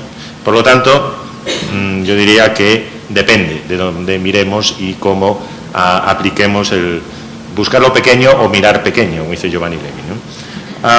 Bueno, totalmente de acuerdo en los comentarios de Beatriz y también los suyos sobre el centenario de Argentina. Obviamente yo no podía entrar ahora en la cuestión de las rupturas sociales, etcétera, pero ahí hay un vector que además también está influido por la inmigración, es decir, hay voces que señalan que la inmigración era un peligro precisamente porque Buenos Aires, no lo olvidemos, era un centro de agitación del anarquismo internacional, y uno de los más importantes, y buena parte, y esos anarquistas eran extranjeros. Y también se consideraba que la inmigración tenía facetas positivas y facetas menos positivas, ¿no? Al mismo tiempo, estoy de acuerdo con su observación. Hay una gran fascinación por el brillo cultural de París, por la prosperidad industrial de Gran Bretaña, incluso ya se empieza a apreciar por la pujanza científica y técnica de Alemania, que además se ve correspondida en algunos de estos países. Por ejemplo, yo conozco por el caso alemán, se aprecia claramente como a principios del siglo XX empiezan a aparecer libros sobre Argentina, con títulos expresivos de tipo Argentina Land in Zukunft, Argentina, país del futuro, ¿no? Y cosas por el estilo. Hay además un factor que yo creo que no se ha enfatizado quizá lo suficiente, y es que si uno lee las memorias de Victoria Ocampo, por ejemplo, si una de las cosas que le sorprende cuando conoce a Ortega, por el que, al contrario que Borges sí se queda fascinada, es que se puede escribir filosofía en castellano. Esto no es solo una manera de hablar que tenemos acá los criollos, pues ella dice explícitamente, afirma explícitamente, la filosofía, las ciencias sociales, en fin, que leemos acá, siempre son en francés o en inglés. Y es una especie de redescubrimiento de que, también de España se pueden hacer cosas modernas, y ese redescubrimiento se enfatiza, o digamos, se refuerza con Altamira. Al mismo tiempo, yo creo que en los años 20 hay un momento en el que surge, digamos, la idea de que Buenos Aires puede ser un centro cultural en castellano que no tiene por qué depender de Madrid. O sea, que yo también le decía a Borges en la Real Academia Española, pero a ver, ¿qué es más cosmopolita? ¿Ustedes que son un poblachón manchego o nosotros que somos una urbe que asimila inmigrantes? ¿Qué está en el circuito de los cantantes de ópera? El Teatro Colón, no está Madrid ni Barcelona. Por lo tanto, yo creo que si hay un momento en que quizá esto tenga que ver con uno de los temores de la puerta española, puede ser solo reticente a aceptación de la americanidad, pero un papel relativamente subordinado, a pesar de toda la retórica, y de cuidado. A ver, nosotros estos están creciendo, tienen poder, sobre todo tienen dinero, parecen los países del futuro, son un mercado. A ver si resulta que nos disputan la primacía del idioma. Esto estaba pasando entre Lisboa y Río de Janeiro en la misma época. De hecho, no había norma, en parte por un problema, no había norma unificada del portugués, y por lo tanto, por eso en el portugués brasileño pasó a escribirse de manera relativamente diferente del portugués peninsular. Yo no sé si de manera implícita o no, estos temores de vez en cuando también circulaban. Bueno, casi la última ronda, en el sentido de que la vamos a tener Tomás y yo, pero mientras tanto le vamos a pedir a Rodrigo, que sabe de estas cosas, si en internet puede ir usted ya buscando el partido para que también lo veamos mientras brindamos en unos minutos. Yo tenía una pregunta para concluir, y es una pregunta que yo quería... Bueno, pero mientras lo buscan, la pregunta a Tomás es que en su presentación sí lo dice, y lo dice al pasar, aunque no lo precisa mucho, que dos meses después de la celebración del centenario se inicia la Revolución Mexicana, y que la Revolución Mexicana se inicia contra el porfiriato y, de paso, contra esas élites españolas y, por lo tanto, por extensión, contra todo aquello que recuerde lo español, criollo o peninsular. Y que eso, de alguna manera, es el otro lado de la moneda mexicana respecto de esa visión que nos presentó tan interesante sobre cómo se da ese discurso del reencuentro sin un reencuentro de fondo, tal vez. Eso es una pregunta. Lo otro que dijo Tomás, y por eso esto es una casi discusión entre los dos, es que España, después de mediados del siglo XIX, dejó de tener embajadores injerencistas. Yo solo quiero recordar que hubo...